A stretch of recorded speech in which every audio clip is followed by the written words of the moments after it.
with both Commissioner Mohammed and Grace Wandera there. So I'm very proud. While the rest of the world is busy trading with itself, Africa still lags behind in intra-Africa trade. It is only with the newly signed Continental Free Trade Area Agreement that the tides of change are beginning to blow in our direction. Ambassador Erastus Mwenche, chairperson Capacity Building Foundation, a key speaker at the event, noted that intra-Africa trade is the next market frontier for the continent.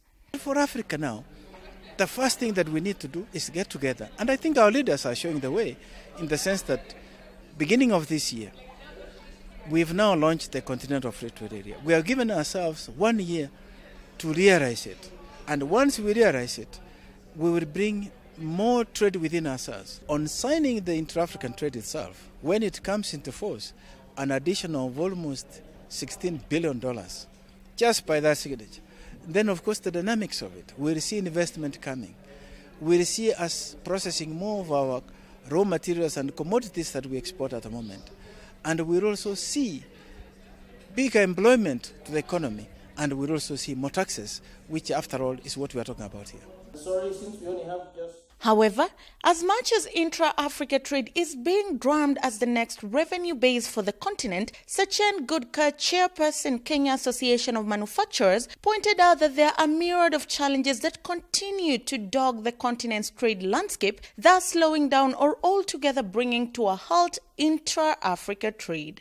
Essentially, we need to get alignment at country level on the importance of trade blocks. So what you cannot, what keeps on happening is you've got various trade spats on, for example, say industrial sugar goods being exported to Tanzania, lubricants being exported, cigarettes being exported, labels, and motor vehicles. So there are 5 or 6 sectors which are impacted by the current trade barriers with Tanzania. Kenya is also putting in trade measures against Tanzania because of the issues being faced. So how do we get out of this spiral, and what do we need to do to elevate both our economy? Because trade is not a zero-sum game. Both sides can win. And we need to get back to a situation where both sides are trading properly and happily. Kenya is the second biggest investor in Tanzania, by the way. The cost of energy is too high and unsustainable for manufacturing and business to thrive. What we need to do is bring in a pretty strong roadmap to bring power costs down from 16-17 US cents per kilowatt hour to about 9 US cents per kilowatt hour. We're trying to do that by changing the energy mix. However, we're still tied into some pretty long-term agreements whereby we're paying quite a lot of high power costs, especially to the thermal generators. Until those agreements expire, we will not really be able to bring that cost down. However, we can work creatively and bring the costs of power down, and Kenya Association of Manufacturers will present a roadmap to government for bringing power costs down. Thank you very much, Sachin.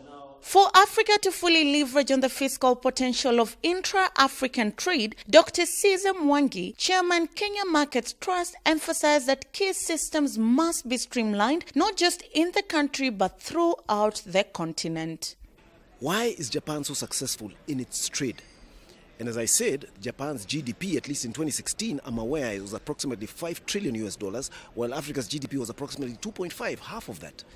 I mean, it is a shame for 55 countries to produce half of what one small country is producing. When I examined this particular case, what I realized, Japan was focused on their values. Okay? Japanese values are very clear on hard work. Japanese values are very clear on innovation and continuous improvement. That is called Kaizen. And Japanese values are very clear on honesty. Right? So, Japanese are not greedy. They say we need to improve, we need to do better, and it is a value. And I think where Africa has failed is in its value system. Okay?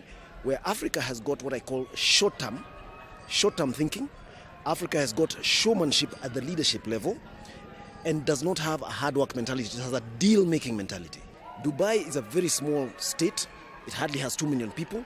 But they decided in the 70s, because we cannot compete in the pearl fishing trade You know, there used to be it was a pearl fishing colony. Eh? And when the Japanese started producing pearls, culturing pearls in ponds, the price of pearls dropped. So the people the rulers of Dubai realized we have to find something else. They said the only advantage we have is our location as a port. So let us make this a trade hub for the rest of the world. And they created the right policies. Now, the first policy that they had was, we're not too many of us, so how can we attract investors to our hub? Okay? So they made it a very low tax haven. They made it a place where people don't pay much tax, but they're encouraged to come and invest there. And they prefer to earn a little from many people rather than a large percentage from a few people. I think in this country, we seem to focus on the very few producers. I think we only have 3.8 million people on iTax, out of a population of 45 million, almost 50 million. Now, it is better if we earn less on 15 million people rather than earning a large percentage on a few people. We'll be much better off. Trade within a given continent is not a new concept in the business world. Europe's percentage stands at 71, Asia is at 51, but Africa stands at a dismal 16%.